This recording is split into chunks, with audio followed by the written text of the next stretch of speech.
దేవుని యొక్క మహాకృపను బట్టి మరి ఒకసారి ఈ విధంగా మనందరినీ సమకూర్చి తన మనసు తెలుసుకోవడానికి దేవుడు మనందరికి ఇచ్చిన యొక్క అవకాశాన్ని బట్టి మనం ఎల్లప్పుడూ తండ్రి అయిన దేవునికి ప్రభువైన యేసుక్రీస్తు వారి పట్ల కృతజ్ఞతాస్తుతులు చెల్లించబద్ధులమై ఉన్నాం. ఈరోజు కూడా పరిశుద్ధ గ్రంథమైన బైబిల్లో నుంచి ఒక మంచి విషయాన్ని మనం నేర్చుకునే ప్రయత్నం చేద్దామండి. దానికంటే ముందుగా ఏప్రిల్కి రాసిన పత్రిక 2వ అధ్యాయము, ఏప్రిల్కి రాసిన పత్రిక 2వ అధ్యాయము 9వ వచనం నుండి 15వ వచనం వరకు చదువుకుందాం. దేవుని కృప వలన ఆయన ప్రతి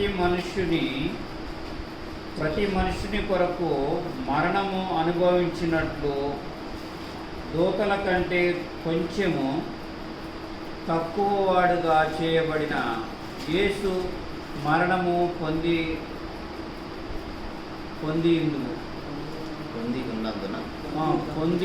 ఉన్నందున మహిమ ప్రభావంతో కిరీటము ధరించి వానిగా ఆయనను చూచుచున్నాము. ఎవని నిమిత్తము సమస్తమును ఉన్నవో, ఎవని వలన సమస్తమును కలుగుచున్నవో ఆయన అనేకులైన కుమారులను మహిమకు తెచ్చుచుండగా వారి రక్షణకర్తను శ్రమల ద్వారా సంపూర్ణునిగా చేయుట ఆయనకు తగును. 14 అండి.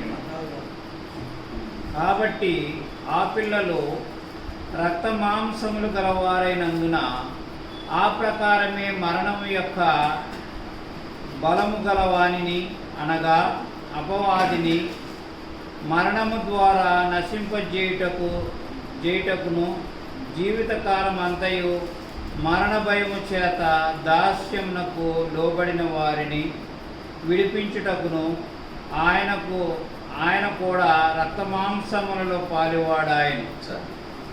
మంచిదండి.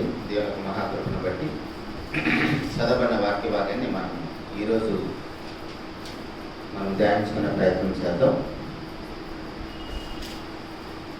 చదవబడిన వాక్య భాగంలో మనం కొంచెం మనసు పెట్టి జాగ్రత్తగా ఆలోచన చేస్తే, కాబట్టి ఆ పిల్లలు రక్తమాంసములు గలవారనేందున ఆ ప్రకారమే మరణము యొక్క బలము గలవారిని అనగా అపవాదిని మరణము ద్వారా నశింపజేయుటకు జీవితకాలం అంతయు మరణ భయము చేత దాస్యమునకు లోబడిన వారిని విడిపించుటకు ప్రభువైన యేసుక్రీస్తు రక్త మాంసాల్లో పాలువాడాయని చదువుకున్నాం. ఎందుకు మనందరికీ మరణం అంటే భయం? అసలు మరణం ఎలా వచ్చింది? మనకు తెలిసి ఎన్ని మరణాలు ఉన్నాయి? ఈ మరణం యొక్క ప్రస్తావన మనకి ఎక్కడ ప్రారంభమైంది? ఈ 6 నేల మీద పుట్టిన ప్రతి ఒక్కరు కూడా ఏదో ఒక రోజు ఖచ్చితంగా చనిపోతారు. ఈ చావు అనేది అసలు ఎప్పుడు ప్రారంభమైంది, ఎక్కడ ప్రారంభమైంది, ఎందుకు ప్రారంభమైంది అనే విషయం కూడా మనకు తెలియాలి. ఒకసారి మనము పరిశుద్ధ గ్రంథమైన బైబిల్లోకి వెళ్ళి మళ్ళా దేవుడు ఆదికాండం 2వ అధ్యాయం 17వ వచనంలో, అయితే మంచి చెట్ల తెలివించే వృక్షఫలము తినకూడదు, నీవు వాటిని తినుదినమున నిత్యంగా చచ్చేదవని నరునికి ఆజ్ఞాపించు. ఈ యొక్క ఆజ్ఞ అనేది ఎంత ప్రభావం కలిగినదో, ఈ ఆజ్ఞ ఎంత బలమైనదో మనము అంతకుముందు క్లాసులో గమనించాం. పాపం అంటే ఏంటనే దాంట్లో మనము చాలా ఎక్కువ విషయాలు నేర్చుకున్నాం. అక్కడ పాపం అంటే మన మీద చాలా చిన్నది అనుకున్నాం, కానీ ఈ వాక్య భాగాన్ని మనం ధ్యానించినప్పుడు పాపం అంటే ఎంత పెద్దదో, దానికి పరిష్కారం కూడా అంతే పెద్దది. దానికోసమే సాక్షాత్తు దేవుడే నరరూపిగా భూలోకానికి రావాల్సి వచ్చిన అనే విషయాన్ని కూడా చూసాం. దాని కొనసాగింపుగానే చూస్తున్నాం మనం ఈరోజు కూడా. మరణం అంటే మనుషులందరికీ కూడా భయం. 3వ అధ్యాయము ఆదికాండం 3వ అధ్యాయంలో సర్పం వచ్చి అవ్వమ్మ గారితో మాట్లాడుతున్నమాట 4వ వచనంలో. అందుకు సర్పము, మీరు చావనే చావరు, ఏలియనగా మీరు వాటిని తినుదినమున నిశ్చయంగా మీ కన్నులు తెరవబడను, మీరు మంచి చెడ్డలు ఎరిగిన వారే దేవతల వలె ఉందరని దేవుడికి తెలియనని చెప్పండి. దేవుడు ఏం చెప్పాడు? 2:17 ఆ పండు తింటే చస్తారని చెప్పాడు. ఇక్కడ అదే మాటని అపవాదం చేసి ఇది నిజమా, దేవుడు ఇలా చెప్పాడా? కానీ మీరు చావనే చావరు, మీరు దేవతల వల్ల అయిపోతారు. చావు లేని వారు ఎవరు? దేవుడే కదా. సో మీరు పండు తినటం వల్ల గొప్పవారైపోతారు, మరణం లేని వారు అయిపోతారు. కేవలం మీరు ఇక్కడ నరమాతృలాగా ఉన్నారు. ఎప్పుడైతే ఆ పండు తింటారో మీరు దేవతల వల్ల అయిపోతారు, మరణం లేని వారు అయిపోతారు అని చెప్పగానే అవ్వమ్మ గారు ఆ పండు తినేసింది మనకు తెలుసు. అక్కడ ప్రారంభమైందే ఈ మరణం అనేది. ఈ మరణం అనేది అప్పుడు ప్రారంభమైంది. ఎప్పుడైతే మన ఆది తల్లి ఈ పండు తిన్నదో, రోమిలికి రాసిన పత్రిక 5:12 రోమిలికి రాసిన పత్రిక 5:12 ఇట్లుండగా ఒక మనుషుని ద్వారా పాపము ద్వారా మరణమును లోకంలో ఎలాగో ప్రవేశించను, అలాగనే మనుషులందరూ పాపం చేసినందున మరణము అందరికీ సంప్రాప్తమైంది. ఇప్పుడు ఆదాము గారు ఒక్కడే తప్పు చేశాడో మనం అందరం కూడా చేస్తున్నామా? అందరం కూడా చేస్తున్నాం. కానీ ఆదాము గారు చేసిన పాపాన్ని బట్టి మనుషులందరికీ కూడా తెలియకుండానే ఆ చట్టం కిందకు వచ్చేసాం. ఏ చట్టం కిందకి? 2:15 ఆ పండు తింటే చస్తావని చెప్పాడు కదా, చట్టం ఉంది కదా, ఆజ్ఞ కిందకి మనం అందరం కూడా వచ్చేసాం. అట్టని మనమేమన్నా నీతిమంతులుగా ఉన్నామంటే ఏ ఒక్కడు కూడా నీతిమంతులేడు. రోమపత్రికలోని 3:23 మనకు తెలిసిన మాట, అందరూ పాపం చేసి దేవుడు అనుగ్రహించి మహిమను పొందలేకపోతున్నారు. పైన ఏ భేదము లేదు, అందరూ పాపం చేసిన వాళ్ళు. సో ఇప్పుడు అందరూ పాపం చేయడం వల్ల వచ్చింది ఏంటిది? మరణం. ఏ మరణం వచ్చింది? ఇప్పుడు ఆదాము గారు పండు తిన్నాడు. పండు తిన్న వెంటనే ఏం చెప్పాడు? ఈ పండు తినేమోనా నిశ్చయంగా నువ్వు చచ్చదు అని చెప్పాడు. మరి పండు తిన్న వెంటనే ఆదాము గారు చనిపోయారా? పండు తిన్న వెంటనే ఆదాము గారికి చనిపోలేదు. 5:5 చూస్తే ఆదాము గారు 930 సంవత్సరాలు బ్రతికినట్టుగా ఉన్నది. 5:5 ఆదికాండంలోని ఆదాము బ్రతికిన దినములు 930 ఏళ్ళు. అప్పుడు అతను మృతి పొందాడు. మరి ఆదాము గారు పండు తిన్న వెంటనే చనిపోవాలి కదా. పండు దినమున నిశ్చయంగా నువ్వు చచ్చేదు అని చెప్పాడు. మరి పండు తిన్న వెంటనే చనిపోలేదు కదా. మనం గమనిస్తే అక్కడ ఆదికాండము 2:17 సహజ మరణము వచ్చేసింది. ఆజ్ఞ అతిక్రమించడం వల్ల వచ్చిన పాపం ఉన్నది కదా. పాపం వల్ల వచ్చే జీతము మరణం. ఏంటి ఆ మరణం? పాపం వల్ల వచ్చే జీతం ఏంటిది? ఆ మరణం ఏంటిది? ప్రకటన గ్రంథం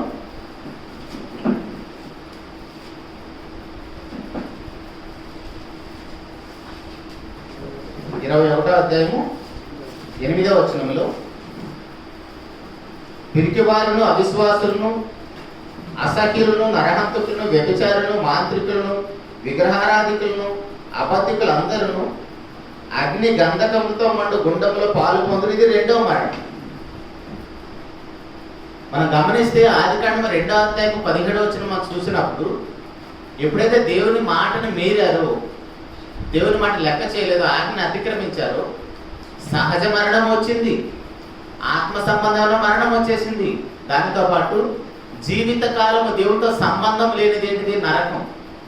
ఆ రెండో మరణం కూడా అప్పుడే వచ్చేసింది. ఆ ఒక్క ఆజ్ఞ మీరటం వల్ల 3 మరణాలు వచ్చేసాయి. గమనించారా? ఎఫెసీయులకు రాసిన పత్రిక 2:1 కూడా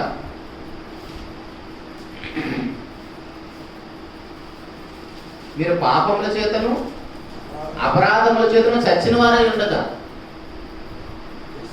ప్రకటన గ్రంథం 3:3 కూడా మీరు జీవించుచున్న పేరు మాత్రం ఉంది కానీ మృతుడివే. సో ఇప్పుడు అక్కడ మనకి ఎన్ని మరణాలు వచ్చాయి? 3 మరణాలు వచ్చేసాయి. మనం ఏమనుకున్నామంటే ఆజ్ఞ అతిక్రమించాము. ఏంటి ఆజ్ఞ అతిక్రమిస్తే అని చాలా సింపుల్గా చూసాం. సహజంగానే మనుషులందరికీ మరణం అనేది ప్రారంభమైపోయింది. ఒకసారి అవ్వాదముల పండు తినకపోతే పరిస్థితి ఎలా ఉందో ఆలోచించండి. పండు తిన్నారు కాబట్టి మనం అంతకుముందు చూసాం. ఆ మొదటి పేజీలో పండు తిన్నారు కాబట్టి తర్వాత ఎన్ని పేజీలు 1029 పేజీలు రాయవలసి వచ్చిందని మనం చూసాం. ఒకవేళ పండు తినకపోతే పరిస్థితి ఎలా ఉండేది? ఆ పండు తినడం వలన 3వ అధ్యాయము 15వ వచనంలో, మరియు నీకును స్త్రీకిని నీ సంతానమును ఆమె సంతానం వైరము కలుగు చేసేదను, అది నిన్ను తల మీద కొట్టును, నీవు దాన్ని మడమ మీద కొట్టుదు. ఎప్పుడైతే సమస్య ప్రారంభమైందో పరిష్కారం కూడా దేవుడు వెంటనే చూపించాడు. ఒకసారి మనం అందరం కూడా మనసు పెట్టి అక్కడ ప్రారంభమైన మరణము, ఆదికాండంలో ప్రారంభమైన మరణము, అంతకుముందు ప్రతి చల్లపూట దేవుడు వచ్చేసి పిలిచినప్పుడు అవాదము చక్కగా దేవుడితో మాట్లాడుతూ ఉండేవాడు. ఇప్పుడు వెళ్ళి దాక్కుంటున్నారు. అంటే ఎప్పుడైతే మనం పాపం చేస్తాం ఆటోమేటిక్గా మనకు వచ్చేది ఏంటంటే భయం. అంతకుముందు ఆదామని పిల్లగానే అవ్వమని పిల్లగానే ఆటోమేటిక్గా వచ్చేసేవాడు. ఇప్పుడేమో చెట్లు చేయడం దాక్కుంటున్నారు. ఇప్పుడు మన ఇంట్లో పిల్లలమైనా లేదా మనమైనా సరే చూడండి, ఏదైనా తప్పు చేస్తే జనాల్లోకి వస్తామా? ఆటోమేటిక్గా ఆ తప్పు మనల్ని దాచేస్తూ ఉంటుంది. సో ఇప్పుడు ఆదామవ్వలు తప్పు చేయటం వలన ఆ భయం అనేది ఏర్పడింది. ఇప్పుడు ఆ భయం అనేది మనుషులందరికీ సంప్రాప్తమైంది. మరణం అంటే భయం లేని మనిషి ఎవరైనా ఉన్నారు అసలు? 6 నెలల మీద పుట్టిన వాళ్ళు ఎవరైనా సరే, కొంతమందికి మరణం అంటే ఏంటో తెలియదు. పసిపిల్లలు ఉన్నారు, వాళ్ళకి మరణం అంటే ఏంటో తెలియదు కాబట్టి వాళ్ళకి తెలియదు. నిప్పునైనా పట్టుకుంటారు, కరెంట్నైనా పట్టుకుంటారు, వాళ్ళకి తెలియదు. అదే వివేకం ఉన్నవారు, కొంచెం వయసు వచ్చిన వారు ఎవరికైనా సరే మొట్టమొదటిగా భయపడే విషయం ఏముంది? మరణం. చనిపోతామనే వార్త వింటేనే చచ్చిపోతాం ముందు. కోవిడ్ టైంలో మన అందరూ తెలుసు, అందరూ కోవిడ్ వచ్చే చనిపోయారా? కోవిడ్ రాకపోయినా సరే ఫీల్ అయిపోయి, ఆ సిమ్టమ్స్ లేకపోయినా సరే ఫీల్ అయిపోయి చనిపోయారు ఎక్కువ మంది, ఆ భయానికి గురైపోయి. సరే, ఒకసారి బైబిల్లోకి వెళ్ళేసి మనం ఇంకా కొన్ని విషయాలు ఆలోచన చేద్దాము. ఏంటంటే మనందరికీ తెలుసు ఏలియా గారు మరణ భయం అంటే ఎలా ఉంటుందో చూడండి. చిన్నలు పెద్దలు అనేది తేడా లేదు. పాత నిబంధన భక్తుల దగ్గర నుంచి మన వరకు ఆలోచన చేస్తే ప్రతి ఒక్కరికి భయం ఉన్నది. మరి భయము ఎక్కడ ప్రారంభమైందో అక్కడ పరిష్కారం కూడా చూపించాడు. ఇప్పుడు ఈ మరణ భయం పోవాలంటే మనం చదువుకున్న 2వ అధ్యాయము 14వ వచనంలో ఆ పిల్లలు కూడా ఏప్రిల్ రాసిన పత్రిక కింద మనం చదువుకున్నమాట. ఆ పిల్లలందరికీ ఉన్న భయం ఏంటిది? మరణ భయం. ఈ మరణానికి కాబట్టి ఆ పిల్లలు రక్తమాంసాలు గలవారనేందున ఆ ప్రకారమే మరణం యొక్క బలము గలవాడు. మరణం యొక్క బలము గలవాడు ఎవడు? అపవాది. ఇప్పుడు ఈ మరణానికి మనుషులు అందరూ భయపడుతున్నప్పుడు ఆ మరణం నుంచి భయపడాలంటే, ఆ మరణం నుంచి బయటపడాలంటే, ఆ భయం నుంచి బయటపడాలంటే పరిష్కారం ఏంటిది? అక్కడే చూసాం మనం 3వ అధ్యాయము 15వ వచనంలో ఆదికాండం. ఆ ప్రభు దగ్గరికి ఎవరైతే వస్తారో, ఆ పరిష్కారం దగ్గరికి ఎవరైతే వస్తారో వారికి భయం ఉండదు. ఇప్పుడు మనలో ఎంతమంది ఆ పరిష్కారం దగ్గరకు వచ్చామో లేదో మనకు తెలియదు, కానీ ఒకసారి పాత నిబంధన నుంచి మనం కొన్ని విషయాలు చూసుకుంటూ అవుతాము. ఏలియా గారు మనందరూ తెలుసు కదా. ఏలియా గారు కూడా రాజుల మొదటి గ్రంథం 19వ అధ్యాయంలో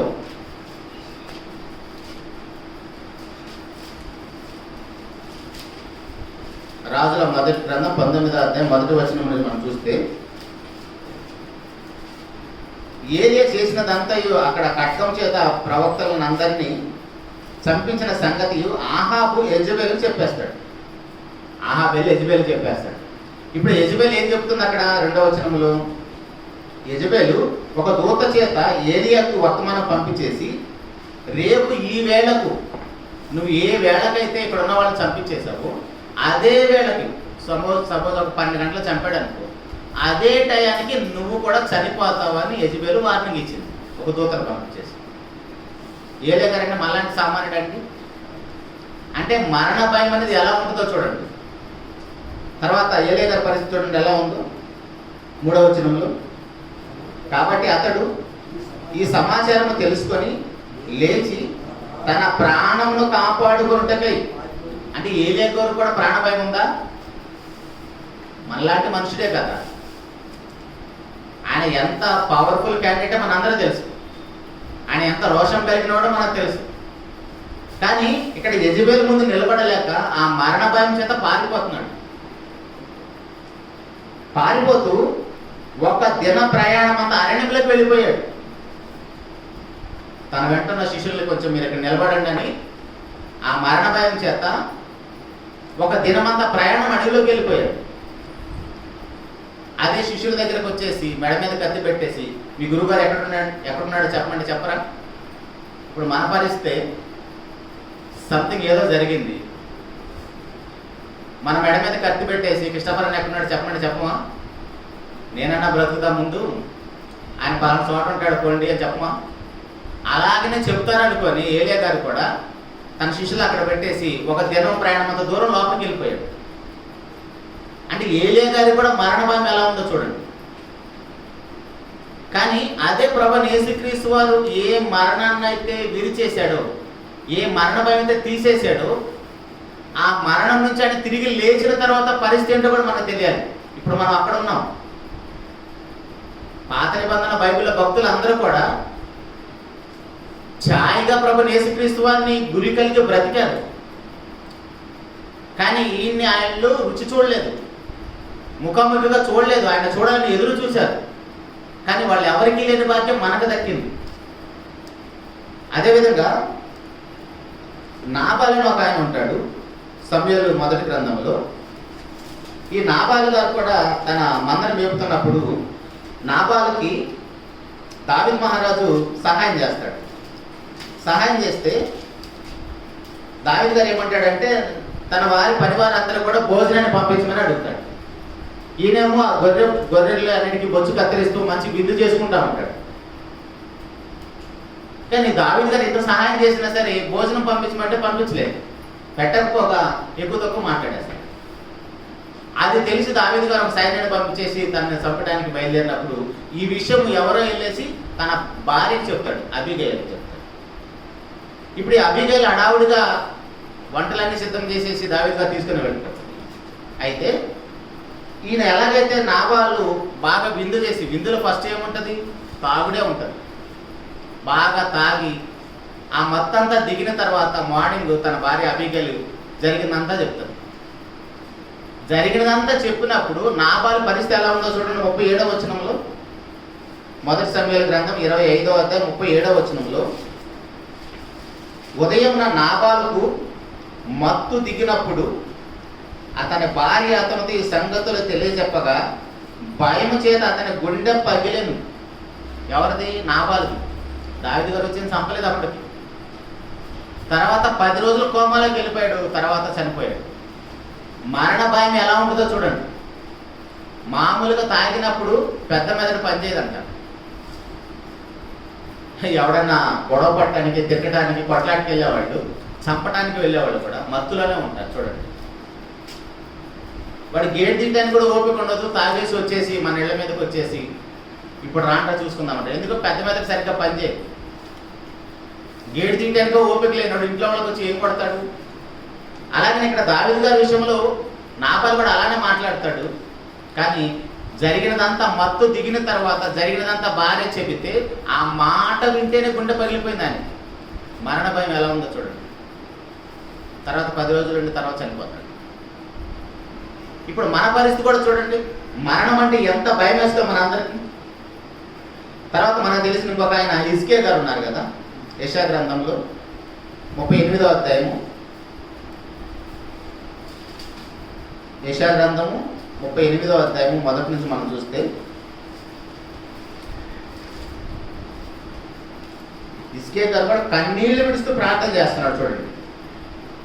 ఆ దినంలో హిజ్కియాకు మరణకరమైన రోగము కలుగుగా ప్రవక్త ఆమోదు కుమారుడైన యెషయా అతని యొద్దకు వచ్చి, నువ్వు మరణమవుతున్నావు, బ్రతుకవు కనుక నీవు నీ ఇల్లు చక్కబెట్టుకోమని యెహోవా సెలవిచ్చున్నాడని చెప్పగా అతడు తన ముఖంలో గోడతోటి తిప్పుకొని, యెహోవా యథార్థ హృదయుడైన సత్యముతో నీ సత్తి నేను ఎట్లు నడుచుకుంటున్నావు, నీ దృష్టికి అనుకూలంగా సమస్యను ఎట్లు జరిగించుతున్న కృపతో జ్ఞాపకం చేసుకున్నామని హిజ్కియా కన్నీళ్లు విడిచి యెహోవాకు ప్రార్థన చేస్తున్నాడు.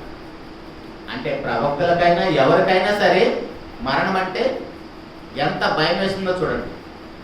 కన్నీళ్లు విడుస్తూ ప్రార్థన చేస్తున్నారు. వీళ్ళు ఏమైనా చిన్నవాళ్ళు అండి? ఇప్పుడు మనం చూసిన ఏలియా గారు కానీ హిజ్కియా గారు కానీ చిన్నవాళ్ళ? ఇలాంటి వాళ్ళకే మరణం అంటే ఎంత భయం ఉన్నదో, అతి సామాన్యులు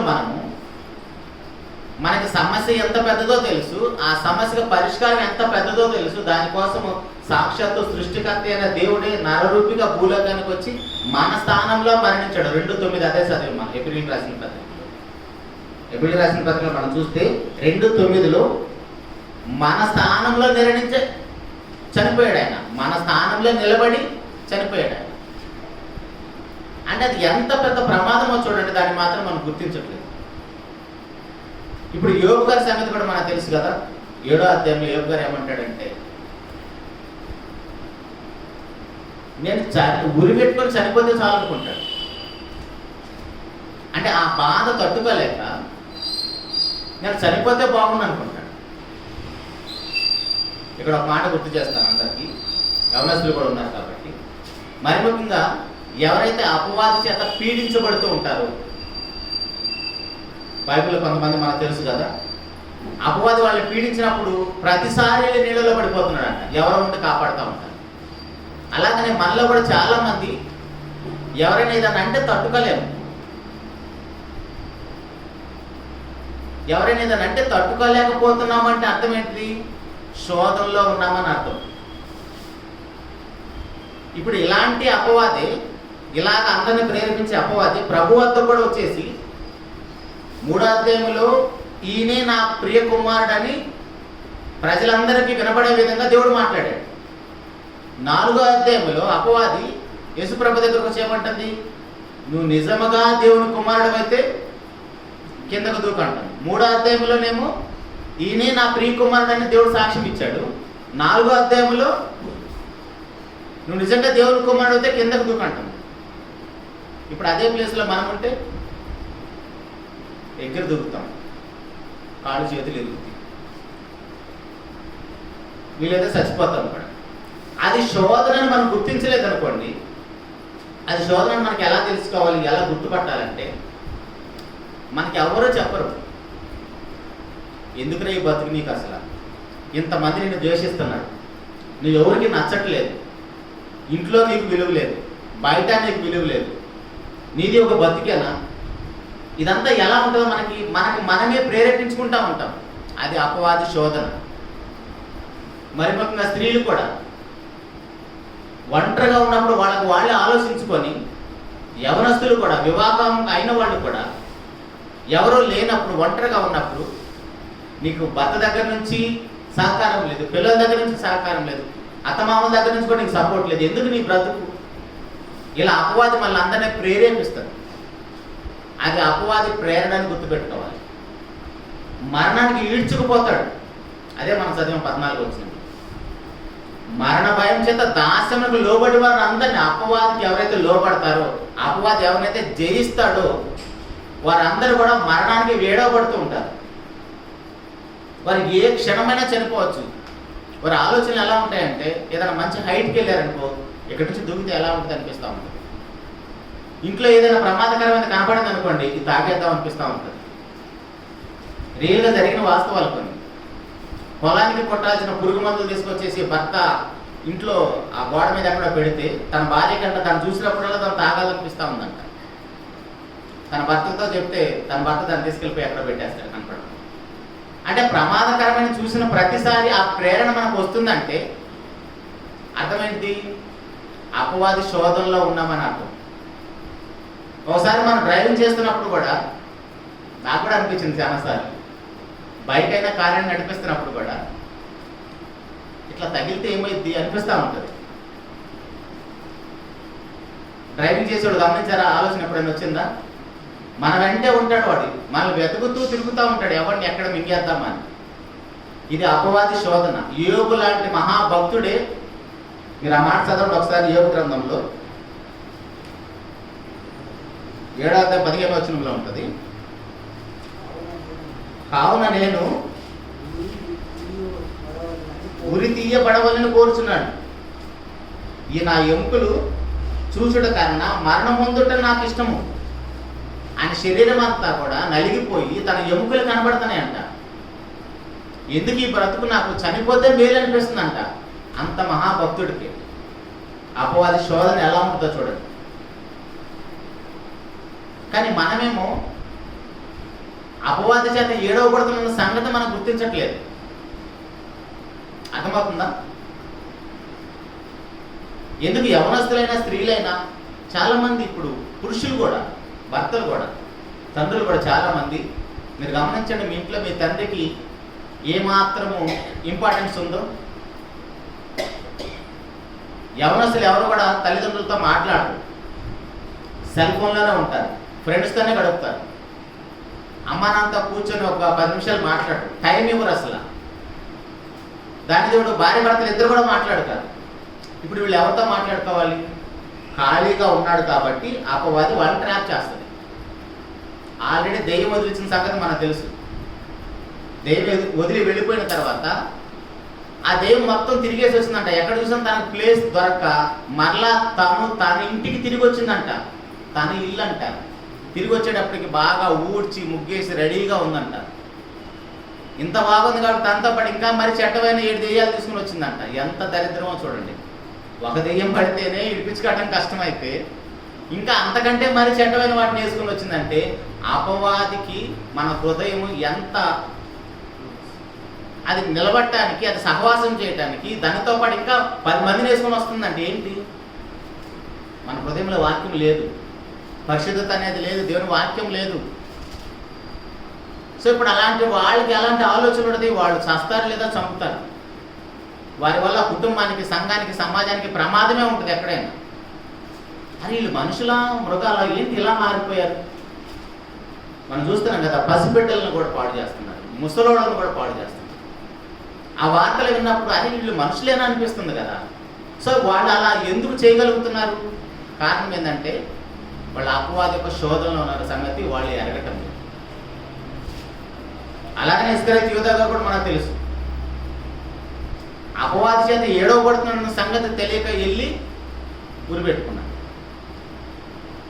ఇప్పుడు మనలో కూడా చాలా మంది అదే చేస్తారు. ఇందాక మనం మాట్లాడుకున్నట్టుగా చనిపోవాలని ఆలోచన.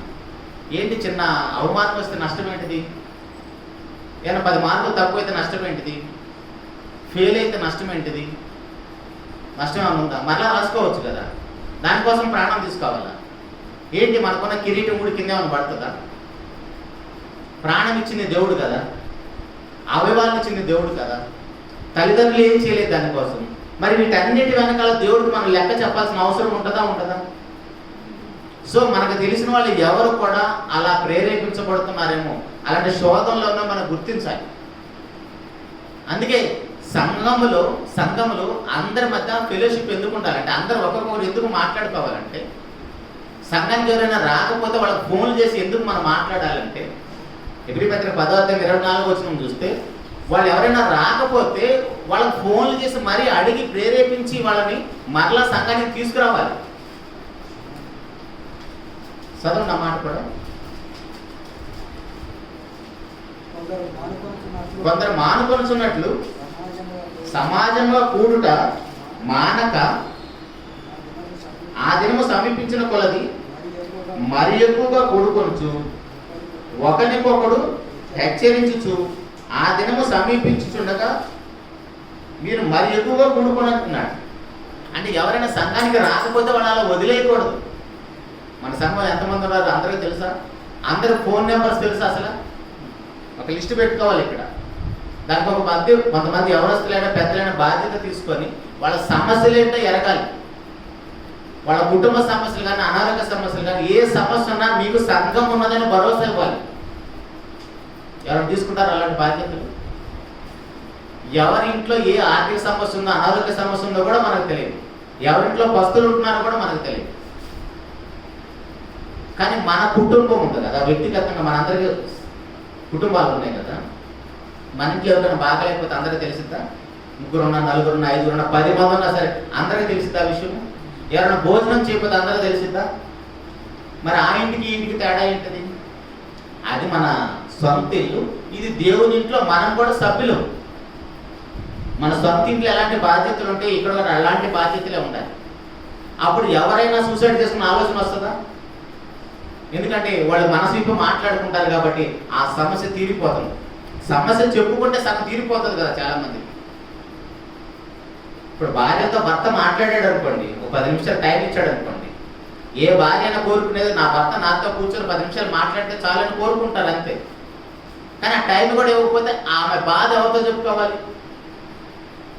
పురుషులైతే బయటికి వెళ్ళిపోయి ఏదో ఒక వ్యాపకంలో ఉంటారు, ఏ పని బాట లేకపోతే ఎక్కడో చోట కూర్చొని ఛాయ్ తాగుతూ కబుర్లు చెప్పుకుంటారు. కానీ స్త్రీమూర్తులు అయితే ఇంట్లోనే ఉండాలి, వంట పని చేసుకుంటూ ఇంటి పని చేసుకుంటూ. వాళ్ళకి ఎవరు ఉండరు, వాళ్ళు ఎవరితో గడుపుతారు? అలా ఒంటరిగా ఉండటం వల్ల అపవాది వాళ్ళందరూ ట్రాప్ చేస్తారు. అదే అమ్మ నాన్నతోటి లేదా మన భార్యతోటి మనం ఒకసారి గడిపామనుకోండి, వాళ్ళతో టైం గడిపామనుకోండి, వాళ్ళు ఎంత ఆనందపడతారు. సో మన వాళ్ళందరూ మనమే కాపాడుకోవాలి. బైబిల్లో భక్తులు అందరూ కూడా ఇలాంటి పరిస్థితుల్లో వాళ్ళు చేసింది ఏంటంటే, మరణం అంటే అందరూ భయపడ్డారు. కానీ ఎప్పుడైతే ప్రభువైన యేసుక్రీస్తు వారు సమాధి చేయబడ్డాడు, పునరుద్ధరణ తిరిగి లేచాడు, పరిస్థితి ఎలా మారిపోయిందంటే మనకు తెలుసు. స్టెఫెన్ గారు ఆయన మరణాన్ని భయపడ్డాడా? అపోస్తలుల కార్యాలు 7వ అధ్యాయంలో ఆయన రాళ్లతో కొడుతుంటే ఆయన చెప్పిన మాట ఏంటిది? ఈ నేరమ వీళ్ళ మీద మోపొద్దు. అక్కడేమో ఏలే గారు పారిపోయాడు, యెజబెలు వెంటబడుతుంటే ఏలే గారు పారిపోయాడు. కానీ ఎప్పుడైతే మరణపు ముళ్ళు విరవబడిందో, మరణాన్ని జయించిన ఆయన కనపడ్డాడు, ఆ మరణానికి ఎవరు భయపడలేదు. క్రొత్త నిబంధన సంఘస్థులు ఎవరైనా సరే. దాని తోడు ఆ నేరం వాళ్ళ మీద మోపొద్దు అంటున్నాడు. తర్వాత పౌలు గారు మనకు తెలుసు. పౌలు గారి పరిస్థితి ఎలా ఉందో చూడండి. ఆయనకి మరణించాలో లేదా బ్రతికి సంఘాన్ని అభివృద్ధి చేయాలో అయోమయంలో ఉన్నాడంట. ఫిలిప్పీ పత్రిక చూడండి, 1వ అధ్యాయము 21వ వచనంలో. ఫిలిప్పీలకు రాసిన పత్రిక 1వ అధ్యాయం 21వ వచనంలో, నా మట్టుకైతే బ్రతుకుడు క్రీస్తే, చావైతే లాభం. అదేంటి? పాత నిబంధన భక్తులేమో మరణం అంటే భయపడి పారిపోయారు. మనకి ఇంకా స్టార్టింగ్లో మనం చూడలేదు. కయ్యోను గారు కూడా మరణానికి భయపడిపోయి పారిపోతున్నారు.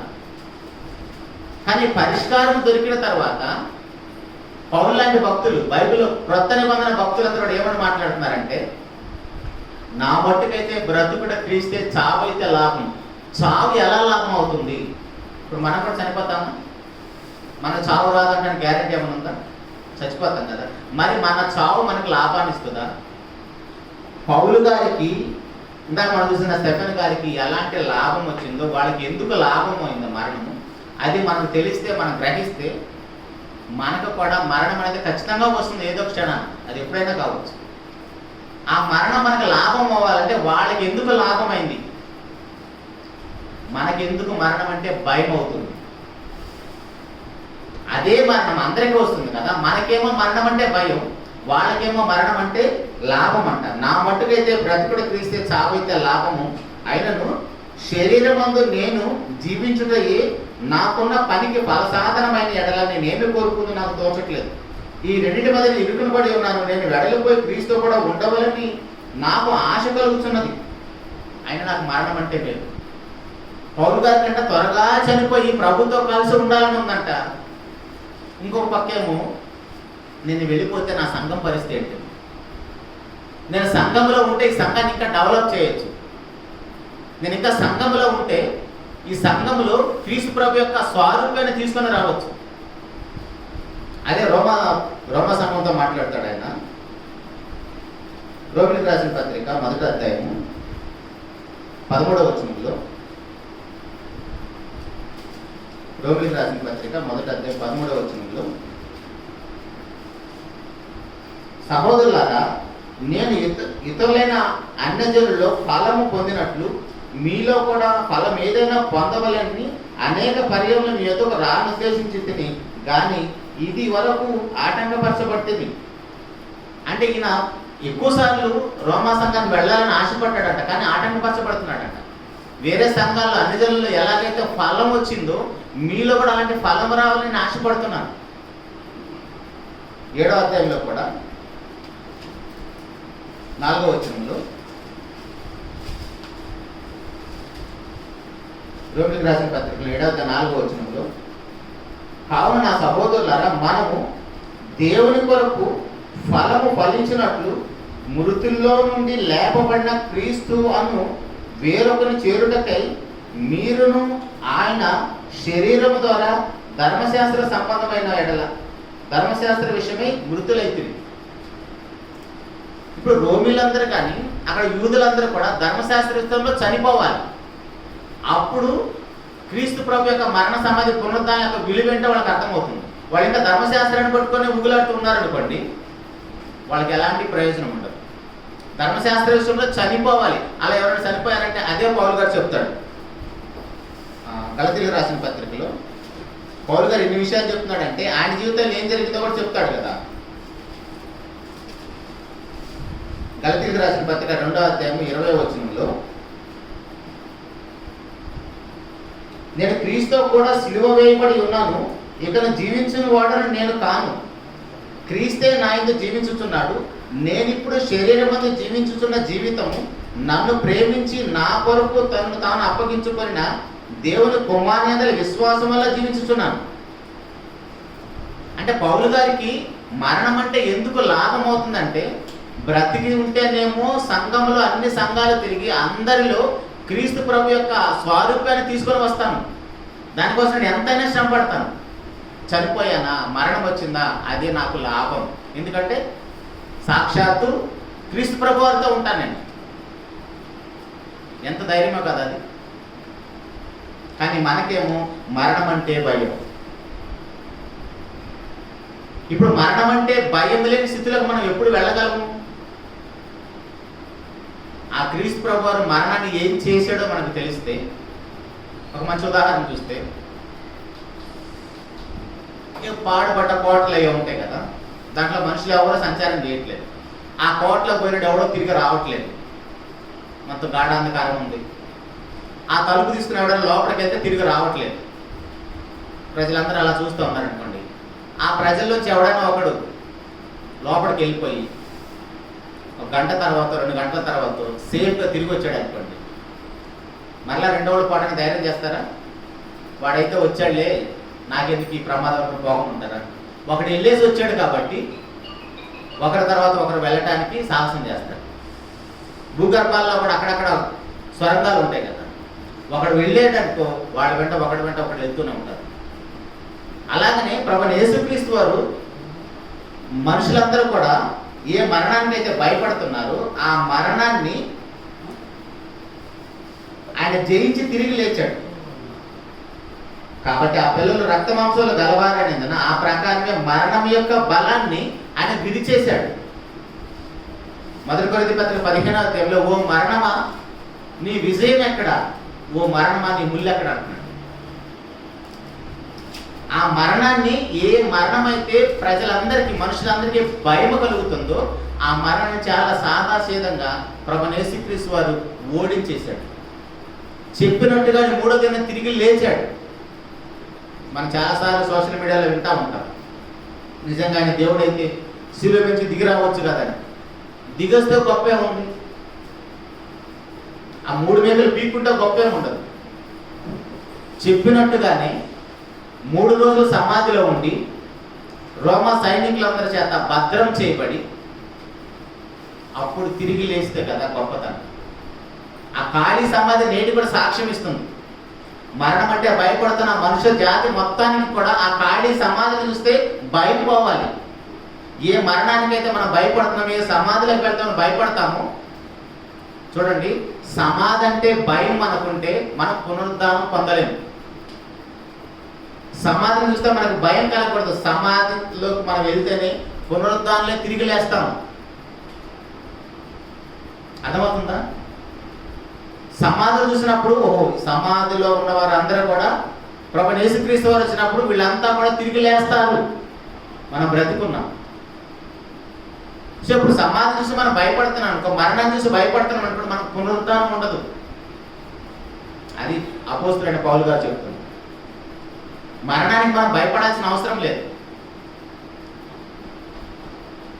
దశలోనికి రాసిన మొదటి పత్రికలో పౌలు గారు ఏమంటున్నారు చూడండి.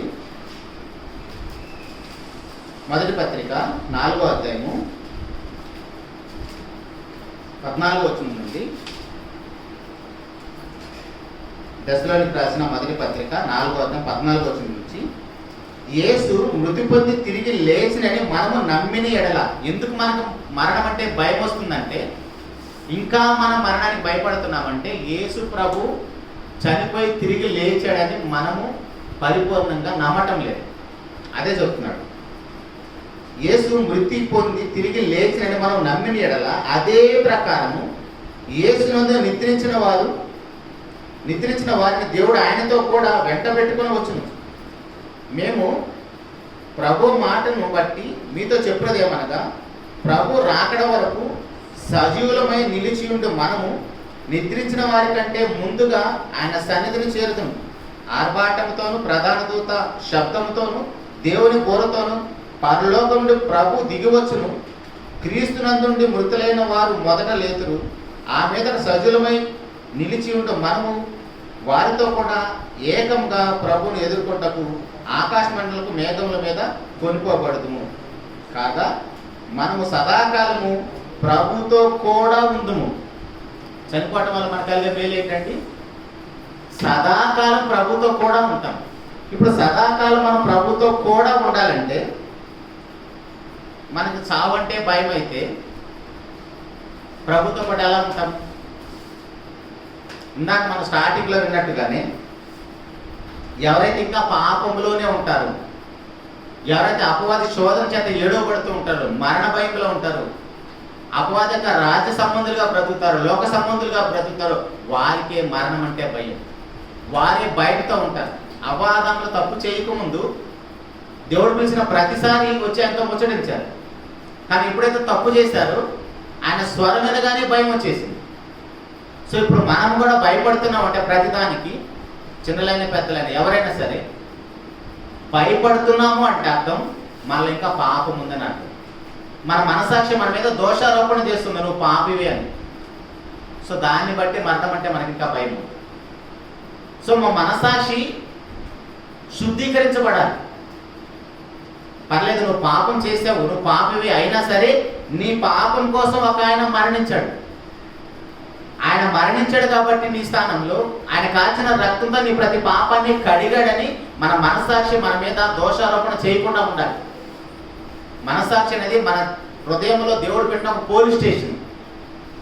మనసాక్షి అనేది మన హృదయంలో దేవుడు పెట్టిన ఒక పోలీస్ స్టేషన్.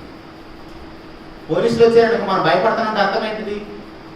పోలీసులు చూస్తే ఎవరికి భయం ఉంటుంది? మామూలుగా పోలీసులు చూస్తే ఎవరికి భయం ఉంటుంది? దొంగలకి కదా, తప్పు చేసిన వాళ్ళకి కదా. అందరూ భయపడతారా?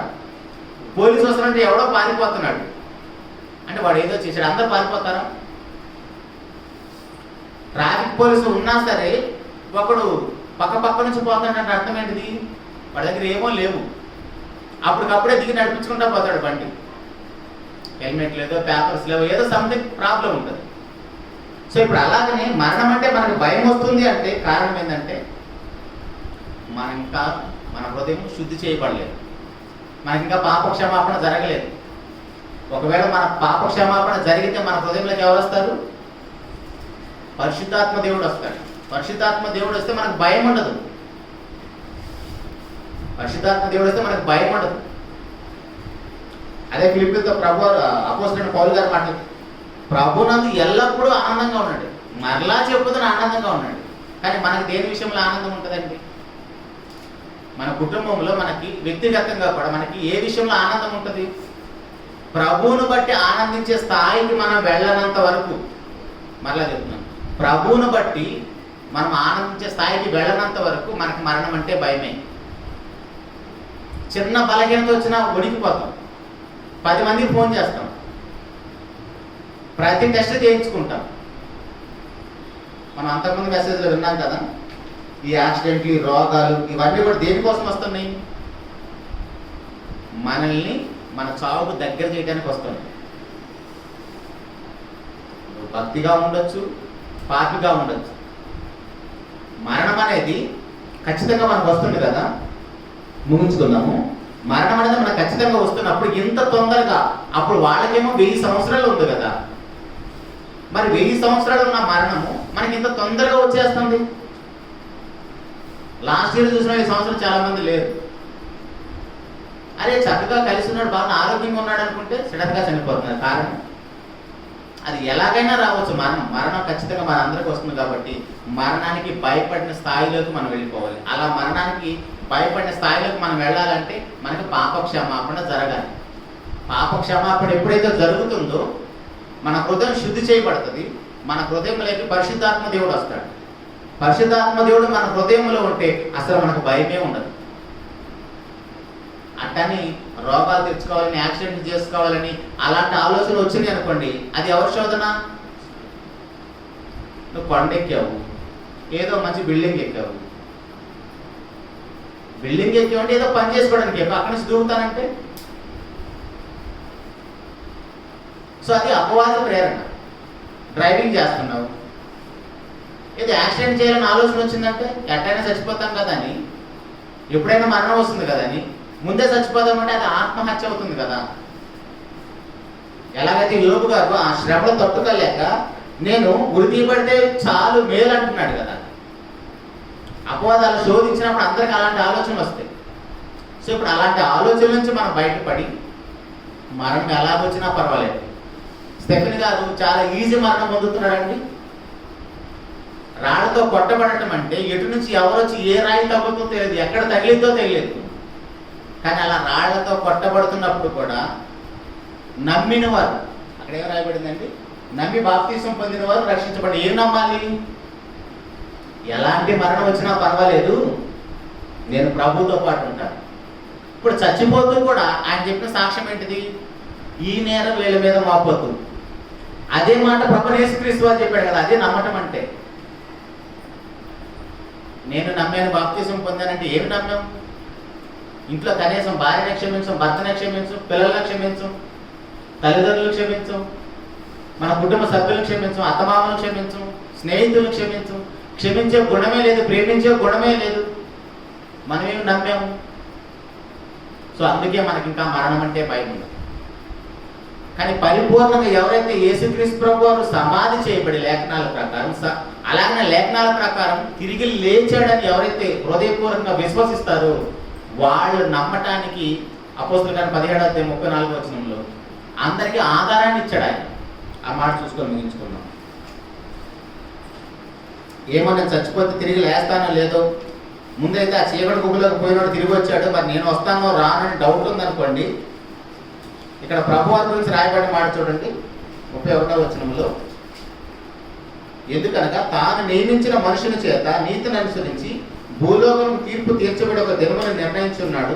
మృతుల్లోని ఆయన లేపినందున దీన్ని నమ్ముటకు అందరికీ ఆధారము కలుగు చేశాడు.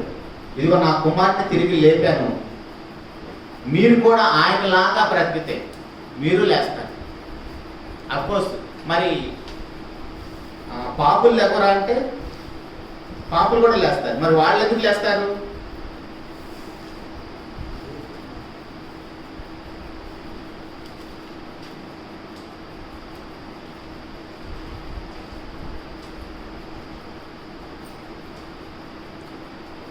యోహాను సువార్త 5వ అధ్యాయము, పాపులు లేస్తారు, పరిశుద్ధులు లేస్తారు కదా. మరి లేచిన వాళ్ళు ఇద్దరు లేచినప్పుడు నా కుమారుని తిరిగి లేపాను, మిమ్మల్ని కూడా లేపుతానంటే మరి పాపులు కూడా లేస్తారు కదా.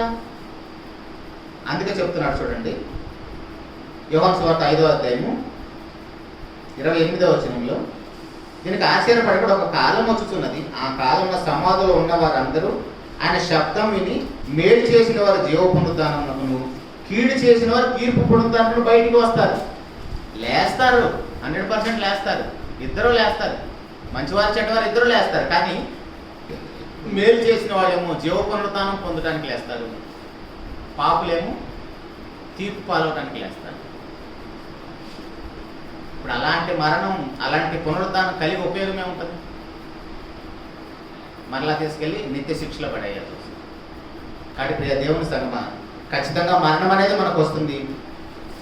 తిరిగి లేవటం అనేది కూడా 100% తిరిగి లేస్తాం. అయితే జీవ పునరుద్ధానం పొందటానికి తిరిగి లేవాలి. మరణానికి మనం ఎవరు భయపడాల్సిన అవసరం లేదు. కానీ ఆ స్థాయికి రావాలంటే చెప్పినంత ఈజీ ఏమి కాదు. మరణానికి భయపడకుండా ఉండటం అంటే చెప్పినంత ఈజీ ఏమి కాదు. మన హృదయం మీద వాక్యం నింపబడితే, మనం పాపం చేయకుండా ఉంటే, క్రీస్తు ప్రభు యొక్క సుగుణాలు మనలో ఉంటే ఖచ్చితంగా మనం మరణానికి భయపడం. అలా ఉండటం కోసమే మనం బాప్తీసం పొందినప్పుడు పరిశుద్ధాత్మ దేవుడు మన హృదయంలోకి వస్తాడు. సో అప్పుడు మనం ఒంటరి వాళ్ళం కాదు, దేవుని తోడు మనకు ఉంటుంది. దేవుని యొక్క తోడులో మనం అంతా పరిశుద్ధులుగా బ్రతకాలి మనస్ఫూర్తిగా కోరుకుంటుంది. ఈ మాటలు ముగిస్తున్నానండి. చిన్న మాట ప్రార్థన చేసుకుందాం. మహోన్నతుడా, జీవం కలిగిన మా తండ్రి, స్తోత్రం నాయన. మమ్మల్ని ప్రేమించి మీ కృపలో భద్రపరిచి, నరమాత్రులమైన మేము ఏదో ఒక రోజు మరణిస్తామని మేము చేసిన పాపానికి మాకు వచ్చిన ఈ మరణం అనేది ఖచ్చితంగా మనుషులందరికీ సంప్రాప్తమైందండి. కానీ ఆ మరణానికి మేము భయపడకుండా, మరణించినా కూడా మేము తిరిగి లేస్తామని ప్రభువారి యొక్క పునరుద్ధానాన్ని చూస్తూ మేము కూడా తండ్రి పరిశుద్ధులుగా బ్రతుల కృపను అనుగ్రహించడం ఆయన. పాత నిబంధన భక్తులైతే తండ్రి మరణానికి భయపడ్డారు, కానీ కృత నిబంధన సంబంధులుగా మా ప్రభు యొక్క మరణ సమాధి పునరుద్ధానాలను మేము విని ప్రకటిస్తూ చదువుతున్న మేము కూడా తండ్రి మరణానికి భయపడితే మాకు ఎలాంటి ప్రయోజనం ఉంటుంది? మరణానికి భయపడే స్థాయిలో మేము ఉండకుండా మహోన్నతుగా హృదయ వాక్యాన్ని నింపుకున్న వారు మేము బైబిల్లోని భక్తుల జీవితాలను ఆదర్శంగా పెట్టుకున్నాం. ఎప్పుడు ఎటు నుంచి ఎలాంటి మరణం వచ్చినా కూడా నేను ప్రభుతో పాటు ఉంటాను, పరలోకంలో ఉంటాను, పరిశుద్ధులతో ఉంటానని ధైర్యం కలిగి బ్రతుకు కృపను అనుగ్రహించుకుంటాను. ఈ సమయంలో నాయన వాక్యంలో మీ బిడ్డలు అందరూ పడిపోతూ ఉంటాను. ఇంకా మీ పిల్లలు ఎవరైతే తన్ని మరణానికి భయపడుతున్నారు, అపవాది యొక్క దాస్య గృహంలో ఉన్నారు, మరణ భయంలో ఉన్నారు, వారందరి విషయం ప్రార్థిస్తున్నాను. వారి యొక్క పాపాలు ఒప్పుకొంటారు. ప్రభు యొక్క కాసిన రక్తంలో ప్రతి పాపాన్ని కడుక్కొని హృదయ వాక్యాన్ని నింపుకుంటారు. మీ బిడ్డలందరి విషయం మేము జ్ఞాపకం చేస్తున్నాం, కృపలను జ్ఞాపకం చేసుకుంటున్నాయి. రక్షించబడిన మీ బిడ్డలమైన మేము అందరం కూడా దాన్ని మా సొంత రక్షణను అంతం వరకు భయంతో ఒడుగుతో కాపాడుకుంటూ కృపను అనుగ్రహించండి. పౌలు గారు ఎలాగైతే బ్రతుకుంటే సంఘాన్ని క్రీస్తు ప్రభు యొక్క స్వాగతంలోకి మారుస్తానని, చనిపోతే నాకు లాభమని ఎలా బ్రతికాడు, మేము కూడా బ్రతికున్నామంటే అనేక మందికి సువార్త ప్రకటించడం కోసం చనిపోతే మీ ఎద్దకు వస్తామని ధైర్యం కలిగి ఉంటే కృపను అనుగ్రహించున్నాం. ఇక స్థానిక సంఘంలో చేర్చబడిన మీ బిడ్డలందరి విషయం ప్రార్థిస్తున్నాం తండ్రి. ఈ సంఘాన్ని కాయటకు మీరు ఏర్పాటు చేసిన అన్నగారిని బట్టి, సంఘంలో ఉన్న పెద్దలు, స్త్రీలు, పురుషులు అందరిని బట్టి మీకే స్తుతులు స్తోత్రాలు చెల్లించుకుంటూ, అలుపైన నేను మీ పిల్లలతో మీ మాటలు పంచుకోవడం మహాభాగ్యాన్ని పడి స్తోత్రాలు చెల్లించుకుంటూ, మేము ఇంకా శరీరం అంటే ప్రభు రాక ఆలస్యమైంది మహోన్నత మరి శుక్రవారం కూడా ఈ విధంగా కలుసుకొని ఉన్నతమైన మీ మాటలు నేర్చుకుంటూ కృపను అనుగ్రహించమని సమస్త మహిమ ఘనత ప్రభావం మీకు ఆరోపిస్తుంది. మీకు ప్రియకుమారుడు మా ప్రభు యేసుక్రీస్తు వారి పరిశుద్ధమైన నామములో ప్రార్థించి అడిగి పొందుకొని ఉన్నాము తండ్రి. ఆమేన్. పొందనాలండి. Thank you very much.